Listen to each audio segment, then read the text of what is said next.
For about 8 months now, I've been uncovering information which was first exposed to me through Robert Menard at thinkfree.ca. That's what piqued my interest. I watched his movies. You can watch them online. Bursting Bubbles of Government Deception is one. I forget them all. Anyways, he puts out good information, but I had some questions about some of it, and I encountered some other people who were researching this issue, and I spend about 5 hours every Thursday night with this group of individuals, and we're all researching this information and compiling our knowledge together and sharing what we discover, and we've realized that this information has to get out and that we have to share it with people. And it's difficult to digest and process because it conflicts with everything that we've been taught and everything that we've learned through our lives so far.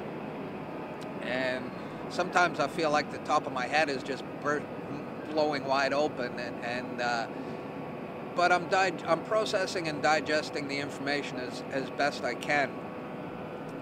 I think first I should start with words. As a lot of people may have discovered, we've been lied to about everything. And words are important. The words we use are important. And a good thing to have is a Black's Law dictionary. It's about this thick. This is the dictionary that the lawyers use, and it has legal definitions of words in it. And when you use it to look up words, you find out really interesting stuff. Person, the word person. The definition of person is a corporate fiction. Black's Law also tells us that the only person known to Canadian law is the corporation. And that's interesting. Human is another interesting word. It appears nowhere in the Bible, but you look up the definition of human in Black's Law, and it says sea monster. And so you flip to monster, and you look up the definition for monster, and it says one that cannot own or inherit property. Now, all governments have human resource departments, and all corporations have human resource departments. Isn't that interesting? Job is another interesting definition. Job is defined as public business for private dishonest gain, is the definition of job. And then we look at employ, the root word of employment, right? Well, employ is two words basically, E-M, which means for. Employ is deceit. So employ is for deceit. Employment, it's for deceit. And job is official, that's it. Job is official public business for private dishonest gain. Now, where are we going with all these definitions? Because they sound kind of bad to me. Those words, now that I know what they really mean, those words don't sound good. They sound bad to me. Well, we know that to get a job, you need a SIN. You need a social insurance number, or you can't get a job. You can't be employed. Well, now that I know what a job means, and now that I know what employ means, I don't really know if I want either of those things.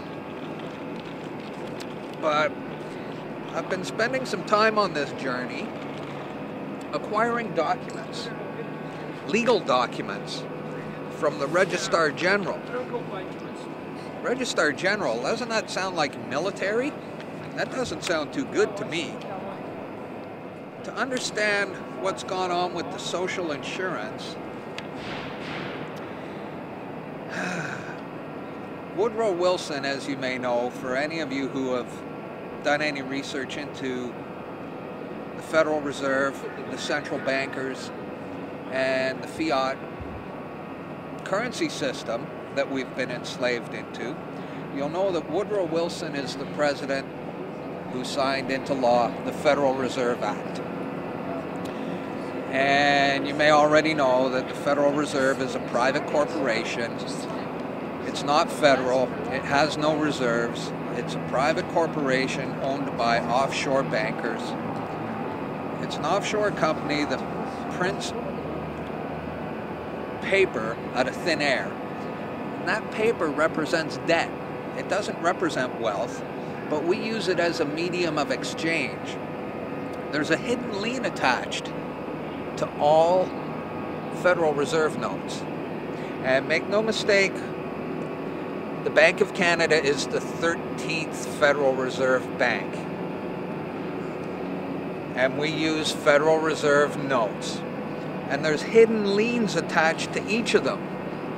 Now, if I sell you a car, and there's a bank lien against that car, well, the bank can come and take that car from you, even though you paid me for it, because there was a lien which I hid from you. There's a hidden lien, so it can be taken from you, even though you paid for it. And so if you've paid for your home, and you're a yuppie, and you have a nice $1 million home, and it's all paid for, and you think this is my house, well, it's not yours.